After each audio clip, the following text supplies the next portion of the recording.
ঐতিহ্য, কালচার, রীতিনীতি মনে রাখা লাগে। ঐতিহ্য ভুলে গেলে আমাদের প্রজন্ম যাই আমরা দেখেছি, শিখেছি, আমাদের সামনের প্রজন্ম মানে আমাদের বাচ্চা-কাচ্চারা কি শিখবে এবং দেখবে? আমরা বাঙালিরা তো কোনো ওকেশন ছাড়া কোনো কিছুই করি না। যেমন এসব খাবারগুলো আমরা শবে বরাতেই ছোটোবেলা থেকে খেয়ে আসছি। যাই হোক, প্রথমবারের মতো একা একা বানাচ্ছি চই পিঠা। ছোটোবেলা তো আম্মু দাদুর সাথে অনেক বানিয়েছি। এখানে খেজুরের গুড় দিয়ে আমি চইয়ের নাস্তা রান্না করতেছিলাম, চালের গুঁড়ি দিয়ে রুটি বানিয়েছিলাম, সাথে ছিল গরুর মাংস।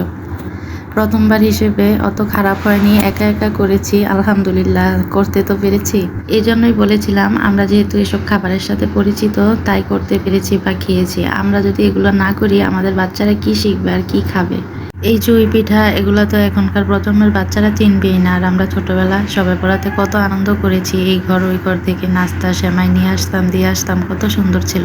আরও কিছু বানানোর ইচ্ছে ছিল, যেমন বুটের হালুয়া, সুজির হালুয়া, কিন্তু বানাই নেই, খাওয়ার লোকও নেই, আবার আমার সাথে কেউ হেল্প করার মতো নেই। যাই